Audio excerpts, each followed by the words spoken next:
Caríssimos irmãos, caríssimas irmãs, continuamos a nossa caminhada pascal, já estamos no 5º domingo da Páscoa, continuando a experimentar a presença do ressuscitado na nossa vida, na nossa história, na nossa comunidade.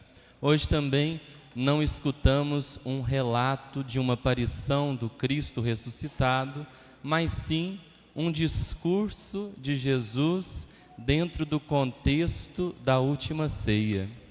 Esse discurso de Jesus é sempre lido na liturgia no tempo pascal, como se fosse uma espécie de testamento aberto para todos nós, seus discípulos e discípulas, a fim de que possamos compreender melhor as suas palavras, esta herança que Cristo deixou para cada um, para cada uma de nós.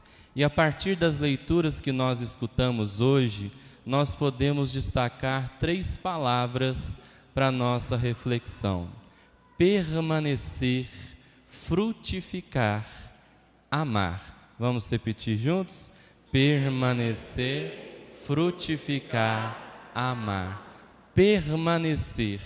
Essa palavra ecoa por toda a liturgia de hoje, passando pela primeira leitura, pela segunda leitura e no Evangelho. No Evangelho ela aparece 7 vezes, na primeira leitura 1 vez e na segunda leitura 2 vezes. Somos chamados a permanecer. Permanecer, embora seja também um verbo de ligação, como ficar e o estar, indica um tempo mais demorado. Quem permanece cria intimidade, de modo que quem permanece mora. Então, permanecer é quase que um sinônimo de morar. E nós somos chamados a permanecer com Jesus e permitir que Ele permaneça conosco. É algo recíproco. À medida em que nós permanecemos com Jesus, Ele também permanece conosco. E nós somos chamados a permanecer com Ele. Porém, permanecer tem as suas dificuldades. Não é fácil permanecer junto com alguém. Sabe disso um casal que pode ter 1 ano, 5 anos, 20, 25, 30, 50 anos de casados, não importa, mas permanecer é sempre desafiante. E também permanecer com Jesus tem lá os seus desafios, porque permanecer com Jesus é algo ousado. Voltando lá na primeira leitura, nós vimos esse texto dos Atos dos Apóstolos, é um relato que acontece depois da conversão de Saulo. E Paulo está lá em Jerusalém, junto com a comunidade dos cristãos. Os cristãos têm uma certa desconfiança dele, porque ele era famoso em perseguir os cristãos, e eles pensaram: o que esse homem está fazendo aqui no meio de nós? Barnabé dá um testemunho sobre a experiência que Paulo tinha vivenciado, mas mais forte que o testemunho de Barnabé foi o testemunho de Paulo, porque diz o texto que Paulo permaneceu entre eles e pregava com firmeza. Então ele permaneceu junto àquela comunidade, pregando não só com palavras, mas com a vida. Então, para permanecer com Jesus, nós aprendemos também a testemunhá-lo com a nossa vida. E é o que São João fala na segunda leitura da sua primeira carta. Ele diz que quem permanece com Jesus aprende a guardar a sua palavra, aprende a viver a sua palavra. Então, nós levamos Jesus por onde nós formos, porque nós permanecemos com o Senhor. Não tem como separar a nossa vida da vida de Jesus. Mas no Evangelho, Jesus então fala que permanecendo com Ele, em alguns momentos, Ele vai precisar cortar alguns ramos, vai precisar podar. Podar é doloroso, porém podar não é sinônimo de matar. Podar é sinônimo de fortalecer.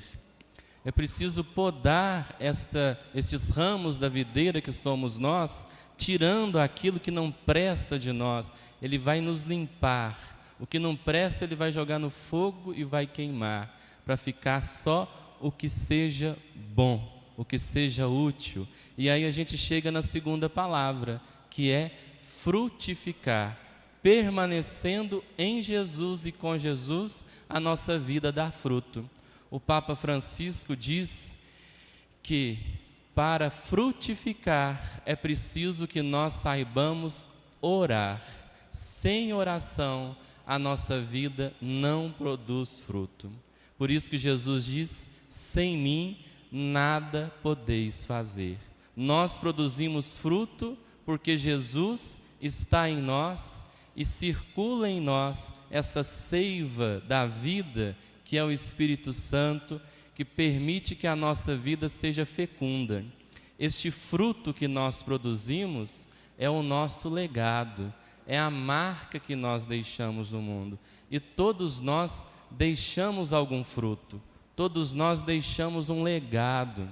Tem uma palestra do filósofo brasileiro Mário Sérgio Cortella, em que ele diz algo nesse sentido do frutificar. Ele fala que nós precisamos viver de tal maneira que a nossa ausência seja sentida. Olha, isso é muito profundo, porque no mundo existem 8 bilhões de pessoas. Tem gente que sequer conhece e conhecerá a gente, mas para alguém nós somos importantes. Para alguém nós fazemos falta. Alguém sente a nossa ausência quando nós não estamos presentes. Se a nossa ausência não é sentida, algo de errado está acontecendo. E tem pessoas que nos alegram de tal modo com a sua presença, que quando elas chegam, preenche a nossa vida de sentido. E tem pessoas que chegam, diz o filósofo, que a gente agradece. Aliás, tem pessoas que não chegam e a gente agradece porque elas não vieram. Mas nós podemos produzir frutos estando unidos em Jesus. E o nosso fruto vai ser percebido, colhido talvez não por nós, mas por quem está próximo de nós. Então nós podemos produzir frutos na nossa família, na nossa comunidade, no nosso trabalho, em Jesus. Que nós possamos produzir muitos frutos e que esses frutos sejam o nosso legado, a nossa marca na história. E aí nós vamos entender que é verdade aquele ditado: não morre jamais quem permanece vivo no coração dos vivos. Só morre quem é esquecido. Enquanto não formos esquecidos, a nossa vida permanecerá produzindo fruto. Por isso que Jesus produz tantos frutos até hoje, porque Ele permanece vivo, não apenas no nosso coração, mas no altar da Eucaristia. Cada vez que nós celebramos a Eucaristia, cada vez que nós comungamos do seu pão, do seu vinho, que é seu corpo e o seu sangue, nós fazemos isso em memória dEle. E enquanto estivermos reunidos para fazer memória dEle, nós vamos entender que Ele está no meio de nós e nos ajuda nos desafios da vida. E a última palavra, amar. O amor é o fruto e só o amor produz fruto. Nós precisamos aprender a amar, amar como Jesus amou, guardando a sua palavra, dando um bom testemunho da presença do ressuscitado na nossa vida e na nossa história. O amor é o fruto. E aí, Padre Michael Malacarne é que diz isso na sua reflexão desse final de semana. Produzir frutos é tornar a vida capaz de gerar mais vida. A comunhão sugerida por Jesus encontra sentido no amor. Não é possível dar frutos fora do amor. O amor O fruto vem do amor e é o amor. Vamos repetir essa frase juntos? O fruto vem do amor e é o amor. Mais uma vez. O fruto vem do amor. E esse amor não é um amor carnal, é um amor que é oblação, é o amor ágape, o amor que faz com que a gente entenda que a nossa vida é oferta.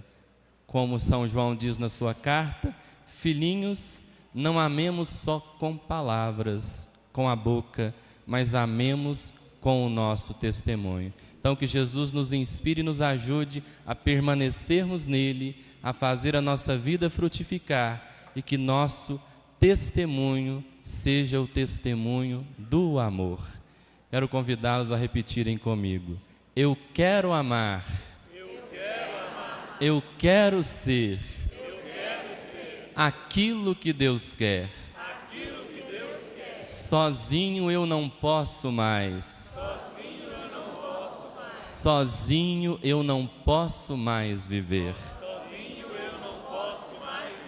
Agora nós vamos cantar, concluindo a nossa reflexão de hoje.